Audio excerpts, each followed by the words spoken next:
Muy bien, continuando de hecho con nuestras entrevistas, nuestras conversaciones para el podcast de psicología de la seguridad de salud en el trabajo. En esta oportunidad tengo el agrado de estar con nuestra estimada Jessica Cárdenas, ¿no? Una especialista de la psicología del campo ocupacional de la seguridad de salud en el trabajo, y justamente nos va a compartir un poquito de uno de sus temas, de sus especialidades, ¿no? Es la realidad psicosocial del trabajo en el sector netamente salud. Estimada Jessica, buenas tardes. Gracias por aceptar la invitación y ser parte de esta iniciativa de conversaciones y aprendizajes relacionadas al campo de la psicología en la seguridad y salud en el trabajo. Jair, un gusto estar aquí. Gracias por la invitación. Y bueno, eh, felicitarte por esta iniciativa de poner, digamos, enfrente nuestra especialidad, conversar con muchos colegas que ya tienen un camino ganado en esta especialidad y que con sus experiencias nos nutren a todos, ¿no? Siempre estamos con esa apertura de ir conociendo, ir aprendiendo también. Y bueno, un gusto poder compartir con ustedes la experiencia que actualmente estoy teniendo en el sector salud como psicólogo ocupacional. Muy bien, estimada Jessica, para nosotros también es un gusto tenerla acá y escucharla, aprender, ¿no? Y justamente nos reúne este tema muy importante, ¿no? El tema de riesgos psicosociales, factores psicosociales y sobre todo cómo es la realidad que de pronto usted ha podido irse dando cuenta a través de sus experiencias en el rubro de salud. Cuéntenos de pronto por ahí qué funciones considera que debe hacer un psicólogo de la seguridad salud en el trabajo en este campo netamente o en el rubro de salud. Bueno, actualmente yo me vengo desempeñando en un hospital, bueno, de una institución bastante grande aquí en el Perú. Y al ser una institución pública, pues como todos sabemos, tiene sus limitaciones. Pero bueno, en este hospital en el que me encuentro tienen un programa, una unidad de seguridad y salud en el trabajo. Y básicamente somos un equipo multidisciplinario que está compuesto pues por los ingenieros de seguridad, los médicos ocupacionales, las enfermeras ocupacionales y también somos dos psicólogas, ¿no? Eh, lo que se busca hacer, digamos, en esta área, como psicólogos ocupacionales, siempre vamos a querer prevenir, nuestra labor es la prevención. Y dentro, digamos, de realizamos, en primer lugar, la identificación, vamos identificando cuáles son esos factores psicosociales que, pues, al estar en contacto con el trabajador va generando si es un factor de riesgo, si es un factor protector. Evaluamos también los riesgos, tanto con los monitoreos, como también nosotros hacemos el seguimiento de las evaluaciones ocupacionales de los trabajadores, ¿no? Entonces, tenemos una dinámica muy bonita en la unidad porque nosotros somos quienes nos contactamos con los enfermeros, técnicos, médicos, con el personal de salud, y nosotros les hablamos cuáles son esos resultados de sus exámenes, y ahí como que generamos este primer contacto con ellos, porque a veces sabemos que si no es un tema normativo, a veces ellos no tienen tanta apertura, no todos tenemos la apertura para, digamos, hablar sobre nuestra salud mental, pero este primer contacto, si bien es cierto, viene como enganchado en este caso en mi institución como un tema prevacacional. Todos los que se van de vacaciones tienen que pasar su examen, entonces ya están como que con esa inquietud de querer ya irse, y por ahí como que los enganchamos, y que es un primer contacto. Eso nos permite también tener a nosotros un canal para poder identificar aquellos casos que necesitan entrar a nuestra base de vigilancia. Tenemos un programa de vigilancia epidemiológica ahí con ellos también.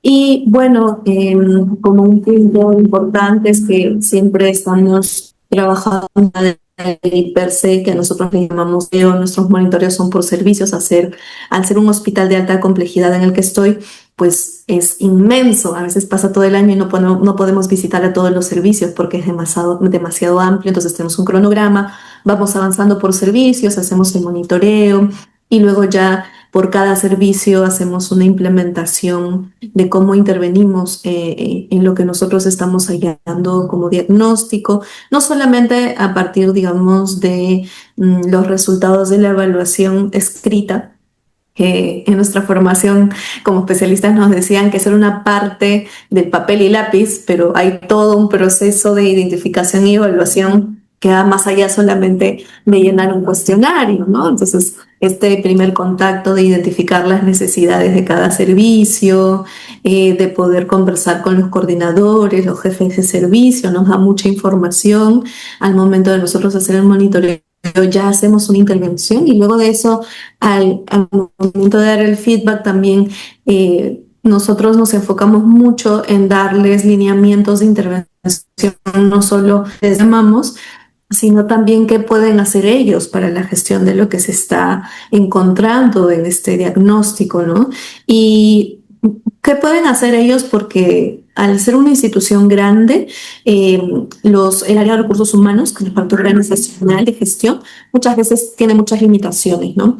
Entonces ahí ya te hablaré un poco más de eso más adelante, pero ¿qué pueden hacer ellos como coordinadores, como jefes de servicio, que está dentro de su control? Es algo que nosotros tratamos de como poner muy en claro al momento de darles esa respuesta después de ellos haber pasado un monitoreo, porque es importante, acá sí le prestamos mucha relevancia a que una vez que nosotros hacemos la intervención, hacemos, digamos, esta primera asesoría técnica, hacemos la evaluación, siempre queremos ir a darles el resultado, porque luego se quedan las personas con esta imagen de vienen, me evalúan y no cambia nada, no pasa nada, no me dicen nada, y ahí perdemos credibilidad también nosotros, ¿no? Entonces siempre es importante ir. Muy bien, Jessica. Jessica, justamente dentro de lo que tú me comentabas, ¿no? Las personas, bueno, acuden a ser evaluadas, tienen un resultado.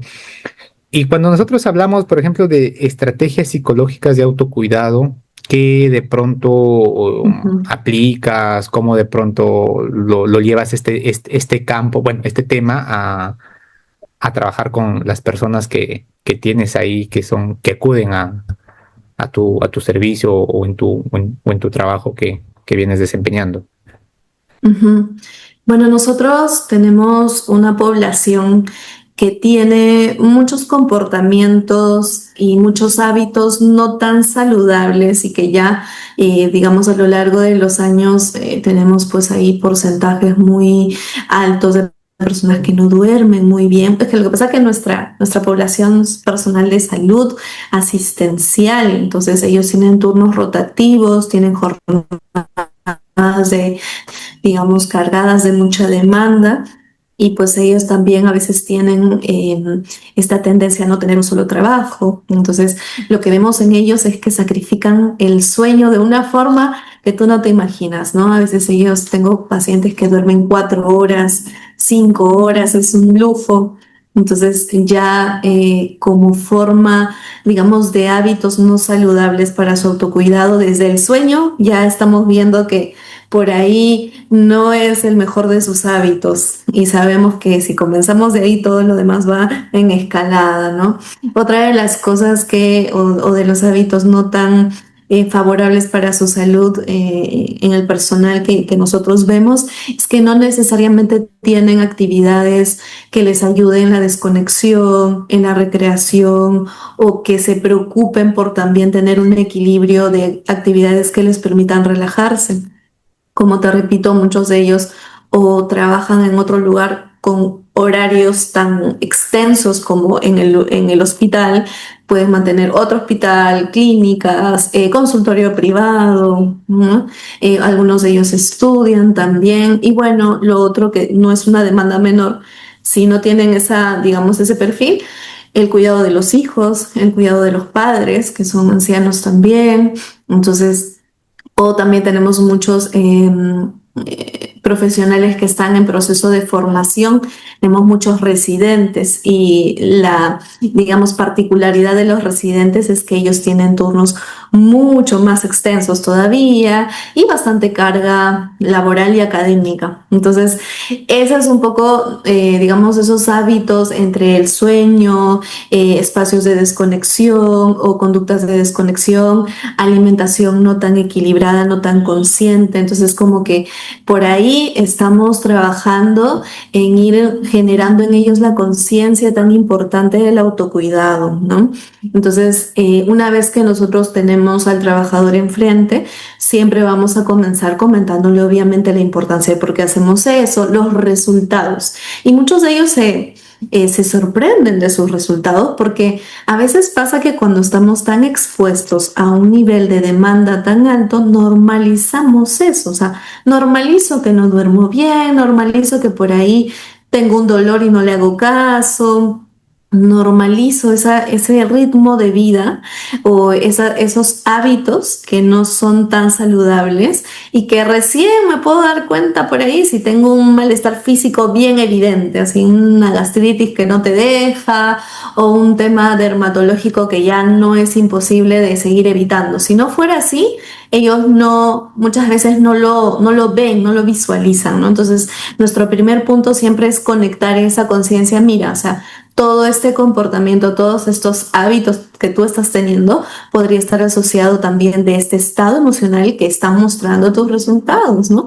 Y cuando vas de pronto interiorizando un poco con ellos se dan cuenta y dicen, sí, pues no, verdad, sí, no estoy haciendo ninguna actividad de desconexión, es verdad, estoy durmiendo muy poco, ¿no? Hay un contexto, obviamente todas las personas tenemos un contexto, pero creo que el primer paso de ser conscientes de que hay un efecto emocional y que ese efecto emocional no solamente se queda ahí, sino que también puede traer una implicancia en el desarrollo de nuestro trabajo, en el desarrollo de nuestra interacción familiar y en otros ámbitos de nuestra vida, porque pues así se delimita el malestar, qué tan funcional o qué tan limitado estás por eso. Entonces, cuando desde ahí comienzas, creo que ellos también se aperturan, ¿no? Se aperturan, te preguntan cosas, entonces por ahí nosotros guiamos en el tema de la higiene del sueño como primer punto, también en la importancia de los espacios de desconexión, qué se puede hacer adecuado a su estilo de vida, ¿no? Porque todos quisiéramos irnos 2 horas al gimnasio, perfecto, pero no todos podemos, pues, no todos nos adecuamos a eso, entonces, ¿qué dentro, digamos, de nuestras actividades, nuestros horarios, de nuestras preferencias se puede adecuar para también tener digamos, este hábito del movimiento que es el primer punto que nos puede ayudar a canalizar las tensiones, ¿no? Entonces, por ahí que también los guiamos en eso, siempre hablando sobre estas herramientas de regulación emocional que también son tan importantes y pues a veces ya trabajamos algunos, si ya vemos que la afectación es muy importante, ¿no? Nosotros tenemos un programa de acompañamiento psicosocial que no es una terapia, sino que es un programa de orientación limitada con los trabajadores donde se les ayuda a desarrollar algunas herramientas y si ya es necesario que ellos lleven un acompañamiento mucho más extenso, se les hace la derivación, ¿no? Pero básicamente es así como trabajamos estas acciones de autocuidado en ellos, ¿no? Bien, Jessica, genial, maravilloso. Definitivamente ya nos has ido contando por ahí algunas pepitas de oro justamente para la siguiente pregunta que se nos viene, ¿no? La relación o cómo es el impacto de pronto de los factores psicosociales y cómo de pronto son estas brechas de gestión, bueno, qué estrategias o metodologías o actividades utilizas tú, ¿no? En relación a estos resultados para minimizar o acortar estas brechas encontradas, ¿no? Como indicadores. Claro.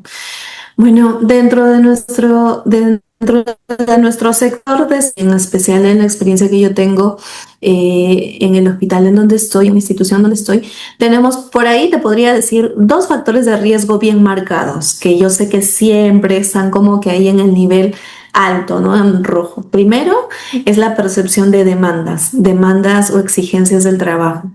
Y estos pueden ser de tipo, digamos, cuantitativo, porque la carga de trabajo es mayor al tiempo o, digamos, a todo lo que ellos tienen para poder responder a esta carga. Te pongo un ejemplo. Servicio, no sé, de 20 pacientes. Idealmente tendrían que haber 4 técnicos, imagínate, para atender en un turno a esa cantidad de pacientes. Pero hay una falta de personal. Entonces, ¿qué pasa? 2 trabajadores técnicos tienen que cuidar a 20. Ahora, nuestra realidad, 20 sería bonito, son 60, son 40 en un turno de 6 horas de 2. Entonces, ¿qué pasa? Esta carga es demasiado alta para 2 personas. Las actividades de un técnico de tener que dar medicación, de tener que bañar, de tener que cambiar, o sea, es muy alta esta carga y no hay un recurso humano, o sea, hay una falta de recurso humano. Esto también golpea al tema de las licenciadas. Una parte, la parte técnica es lo que hacen el trabajo hormiga, ¿no? El trabajo más pesado. Las licenciadas también, las enfermeras también tienen ese déficit de personal y también golpea a los médicos, no solamente a ellos. Entonces va en cascada, ¿no? Esta gran carga, esta gran demanda va golpeando a todos los perfiles ocupacionales que tienen que responder a esta demanda que cada vez es mayor, ¿no? Porque sabemos que la mayoría de nuestros hospitales públicos está pero colapsado por la cantidad de pacientes que tenemos y digamos, poco recurso humano o materiales que tenemos para responder a esta demanda, ¿no? Entonces es algo que a la interna sí es un factor de riesgo, una demanda muy alta. Dentro de estas demandas también tenemos las demandas físicas, porque como te comento, tienen que pasar turnos de 6, 12 horas atendiendo pacientes, no tienen ni un momento para poder sentarse y descansar un poquito, porque en lo que están haciendo, bañando a un paciente, ya les está llamando otro y tienen que atender a otro y están así pues como un pulpo, ¿no? Las demandas de carga mental también, porque se tienen que acordar, pero de todo, ¿no? De qué le faltó a cuál fue el reporte de acá, qué procedimiento tenemos que hacer con él y luego a qué paciente tengo que bajar a qué piso. Entonces es una demanda de carga mental bastante alta y sin quitar algo muy importante en este contexto del sector de salud, que pues los profesionales de salud están expuestos a las exigencias emocionales, porque nosotros no trabajamos con pacientes que están sanos, sino que están viviendo un dolor, un sufrimiento. Y cuando nosotros estamos en dolor o en sufrimiento, no tenemos la mejor actitud. Entonces, ¿qué pasa? Toda esa actitud tal vez no tan agradable, no tan asertiva, lo volcamos en el personal de salud, que también está quemado por la cantidad de trabajo que tiene que realizar. Entonces, la demanda es muy alta. Exigencias de estos 3 tipos son las que vemos la mayor parte del tiempo. Hasta tenemos casos en algunos servicios de trabajadores que han sido víctimas de violencia, o sea, los han golpeado sus pacientes o también los maltratan de manera verbal los familiares de los pacientes. Y ese es el grupo que nosotros tenemos que intervenir, ¿no? Entonces, si bien es cierto, cuando nosotros hablamos de una gestión de los factores de riesgo psicosocial, no nos podemos quedar solamente dándoles EPPs a ellos para que se protejan del riesgo, por ponerlo en un ejemplo de ingeniería, ¿no? También tenemos que ir a la fuente, y la fuente muchas veces es la organización, es la gestión, ¿no? Entonces, como te decía, en estas instituciones del Estado, pues hay mucha limitación de gestión de recursos humanos. ¿Qué más quisiéramos? Pues que recursos humanos todos los días esté contratando nuevos profesionales de salud, pero pues hay un tema presupuestal, un tema de una cascada de cosas que muchas veces limita eso, ¿no? Entonces vamos al siguiente punto, ¿no? Cómo desde lo que está dentro de nuestro control podemos mitigar que el riesgo sea, pues, o el efecto sea mayor, ¿no? Entonces ahí trabajamos desde 2 puntos, ¿no? El tema de liderazgo con los coordinadores y el tema de herramientas de afrontamiento con los trabajadores, ¿no? Que en este caso tendrían a ser nuestro público de nosotros, ¿no?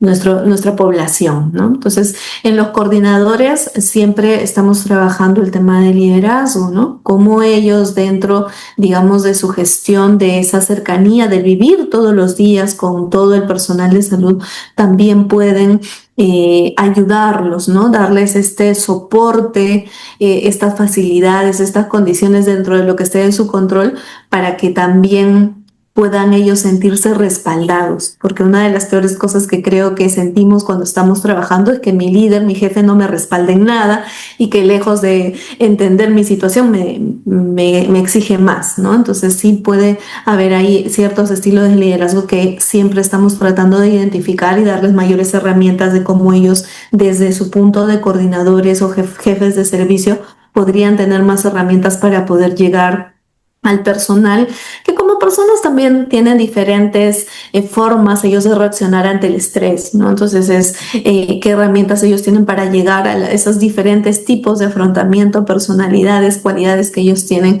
y también dándose su espacio para que pues en el camino no terminen de frustrarse, porque no siempre todos son fáciles de poder llevar, ¿no? Dentro de ese punto, ¿no?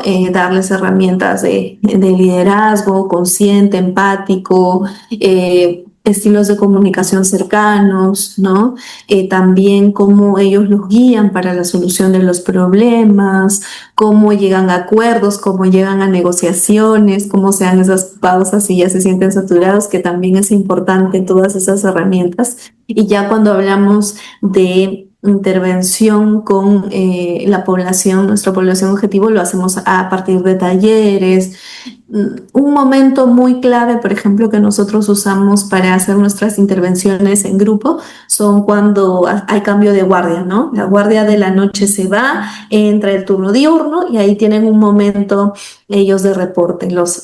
Ahí encontramos en ese momento de su reporte, que en otros contextos serían sus 5 minutos. Acá hacemos nuestra intervención de 20 o 30 minutos según el servicio y trabajamos una habilidad.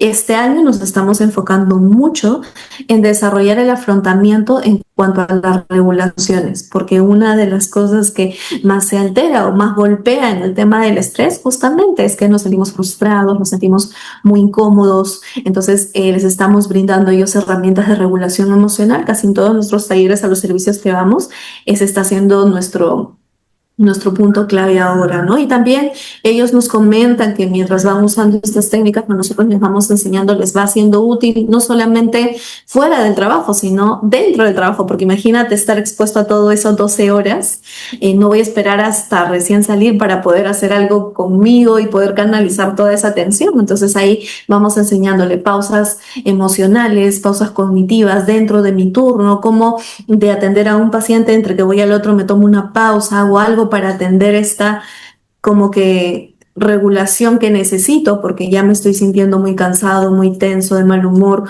Cómo también generamos este trabajo en equipo. Qué importante es sentir que puedo contar con mi compañero o voy a necesitar un apoyo. O sea, que eso también es muy importante al momento de gestionar, ¿no?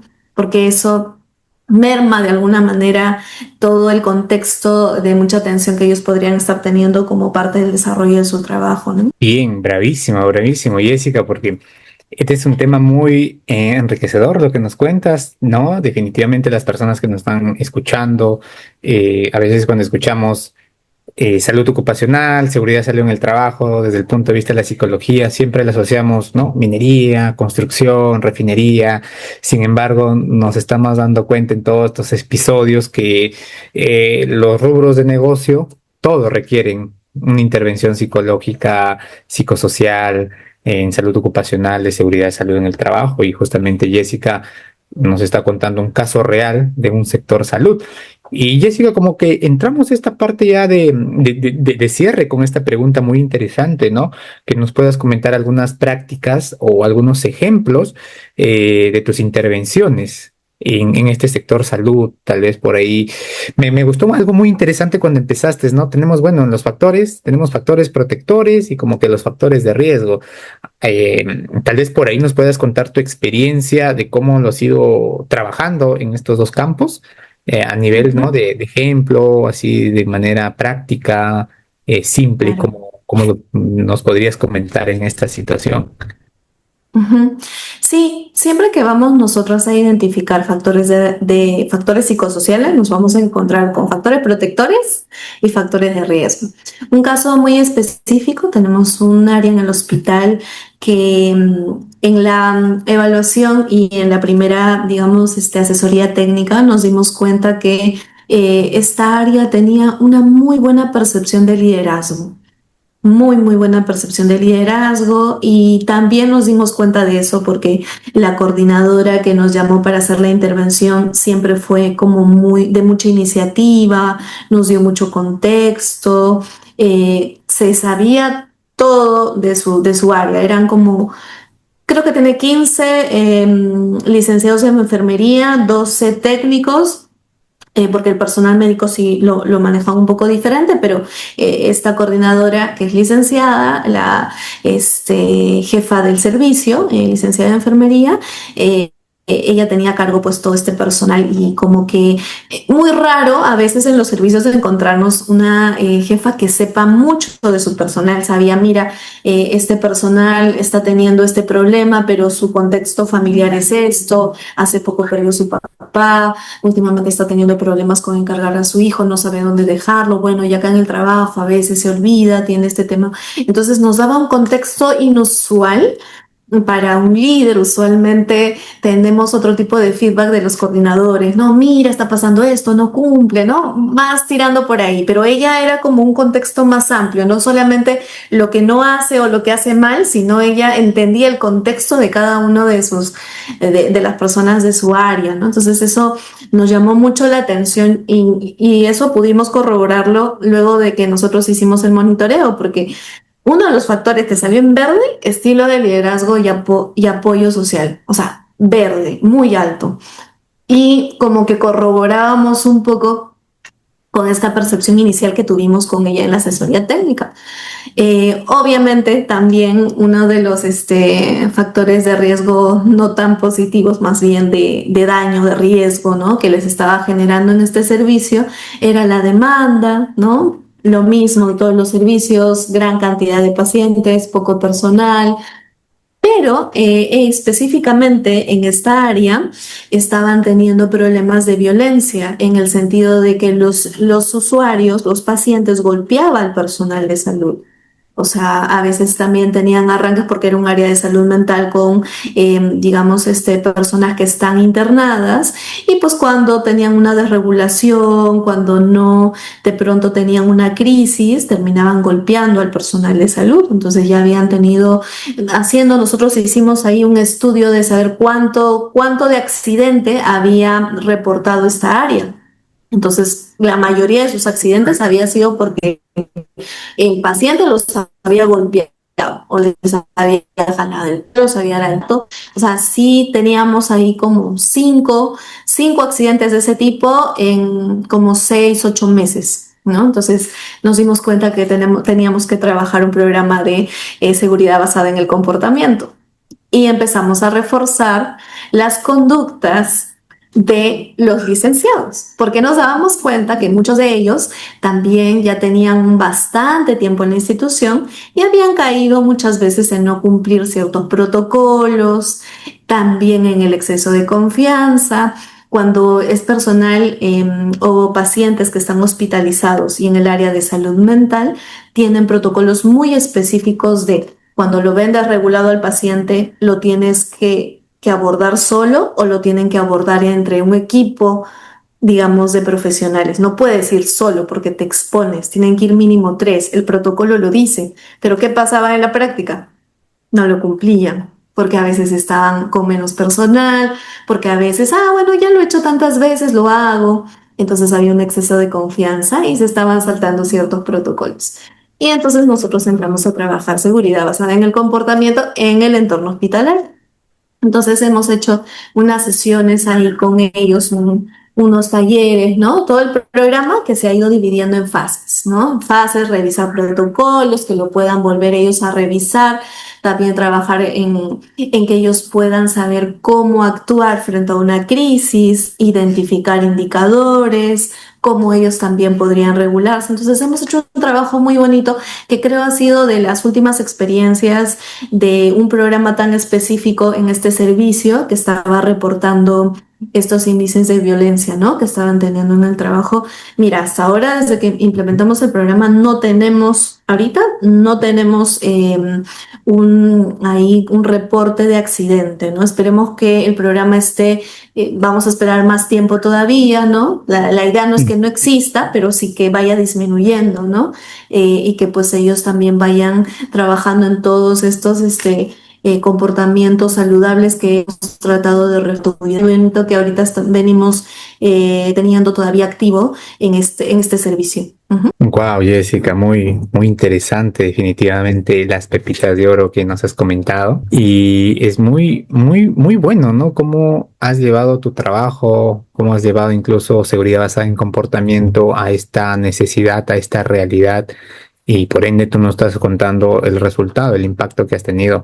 A mí me parece muy increíble que a veces siempre quedamos con la idea, ¿no? Siempre psicología ocupacional, psicología de la seguridad, minería, refinería, industria, ¿no? Pero sin embargo, abre el campo y eso es lo bonito de estos podcasts, de estas conversaciones, porque ya hay profesionales que están haciendo cosas y que están teniendo resultado, ¿no? Hace unos días también me comentaba una colega que ha implementado seguridad laboral en docentes, ¿no? Entonces, ahora tenemos en salud, entonces en conductores, en diferentes rubros, ¿no? Incluso la doctora Iris menciona este aspecto en minerías artesanales, ¿no? En mercados minoritarios, mayoristas. Entonces, cómo es que nuestro trabajo se va ampliando y estamos viendo, estamos llegando a ser importantes, digamos, para que en el campo se pueda visualizar esto, ¿no? Entonces, Jessica, yo te le agradezco enormemente las pepitas de oro que nos has brindado, la información, tu expertise, tu entusiasmo en esta